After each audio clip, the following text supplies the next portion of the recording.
Part 1, The Greatest Library That Vanished. Imagine a place where the smartest people in the world came together. A place full of books, full of ideas, full of secrets. Now imagine that place disappearing forever, burned, broken, lost. That is why the Library of Alexandria still fascinates people today, because it was not just a building, it was a dream to collect all human knowledge in one place, and one day that dream was gone. For many people, the Library of Alexandria feels almost like a legend, a mysterious place from the ancient world, a place we talk about with wonder and sadness, because when we hear its name, we do not only think about books, we think about loss. We think about everything that may have vanished with it: stories, science, philosophy, history, ideas the world may never recover. And that is what makes this story so powerful. The Library of Alexandria was built in one of the most famous cities of the ancient world, Alexandria, a city founded by Alexander the Great. After his death, the city kept growing. It became rich, busy, powerful. People came there from many lands. Merchants brought goods, travelers brought stories, and scholars brought knowledge. The rulers of Egypt wanted Alexandria to become more than a beautiful city. They wanted it to become the center of learning, the center of ideas, the center of the mind. That was a bold dream. In the ancient world, knowledge was fragile. There was no internet, no printing press, no easy way to save information. A scroll could be lost in a fire, destroyed in war, forgotten after one generation. And once it was gone, it could be gone forever. That is why the Library of Alexandria mattered so much. It was not only a place to store scrolls, it was a place to protect memory, to gather wisdom, to save human thought from disappearing. And for a time, it became one of the most extraordinary places on earth. The greatest minds came there. Texts were collected from different lands. Ideas were studied. Questions were asked. Knowledge was treated like treasure. That is why people still ask the same painful question today. What was lost when the Library of Alexandria disappeared? And maybe the saddest part is this: we may never know. Part 2, Inside the Ancient World's Greatest Mind. But here's what most people don't realize. The Library of Alexandria was not just a place full of scrolls. It was something much bigger. It was a place where people came to think, to study, to argue, to discover. That is what made it so special. This was not only a library, it was a center of knowledge, a place where some of the smartest minds of the ancient world worked together. And that was rare, very rare. The rulers of Alexandria wanted to collect knowledge from everywhere, not only from Egypt, not only from Greece, but from many lands. They wanted books, scrolls, poems, science, history, medicine, and philosophy, everything. Some stories say that when ships arrived in Alexandria, any scrolls they carried could be taken, copied, and added to the collection. Imagine that. A city so hungry for knowledge that it searched every ship for ideas. That tells you everything about its ambition. The library grew because people believed knowledge was power. And in Alexandria, knowledge was treated like treasure. Inside, scholars studied many subjects: math, astronomy, geography, medicine, language, literature. They were not just saving old ideas, they were creating new ones. That is why Alexandria became so important. It was not a museum of the past, it was a workshop for the future. Some of the greatest thinkers of the ancient world were connected to Alexandria. They studied the stars, they edited famous texts, they compared different versions of old writings. They tried to understand the world more clearly. In a time when knowledge could disappear easily, this was revolutionary. That is why the Library of Alexandria felt almost magical. Not because it was fantasy, but because it was real. A place where human curiosity had a home. A place where the ancient world tried to gather its mind in one city. And maybe that is why its loss feels so painful. Because if a place like that could disappear, how many ideas disappeared with it? Part 3. Did the library really burn in one day? And this is where the mystery begins. Most people imagine the Library of Alexandria dying in one terrible night.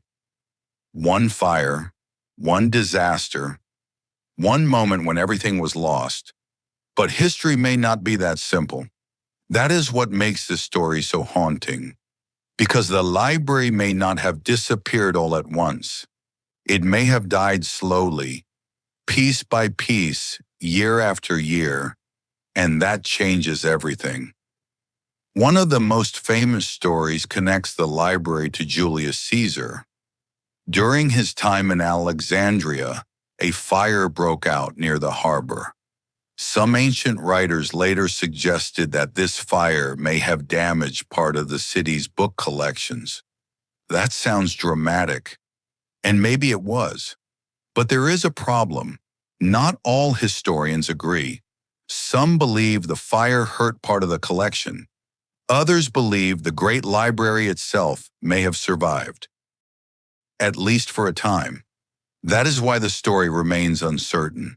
And uncertainty is part of what keeps people watching, because we want a clear ending, but history does not always give us one. The truth may be harder. The library may have weakened over time. Wars, political chaos, neglect, changing rulers, religious conflict, economic decline. All of these things can destroy knowledge slowly. Not with one explosion, but with silence. That may be the saddest possibility of all. Not one giant fire, but a long fading. A place once filled with ideas becoming weaker, smaller, quieter, until one day it was simply gone. And maybe that is why the Library of Alexandria still feels so tragic.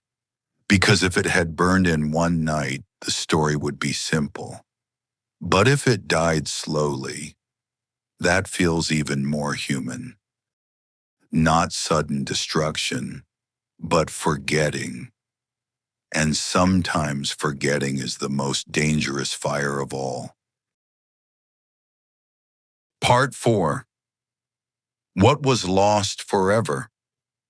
But here's the part that still hurts.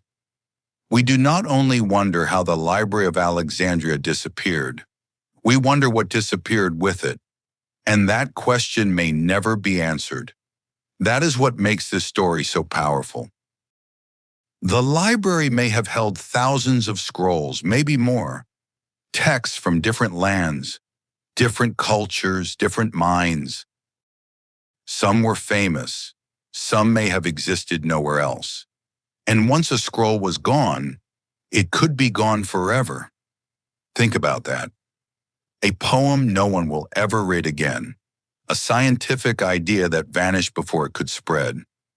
A history of a people now erased. A voice from the ancient world, suddenly silent. That is why Alexandria feels bigger than one building.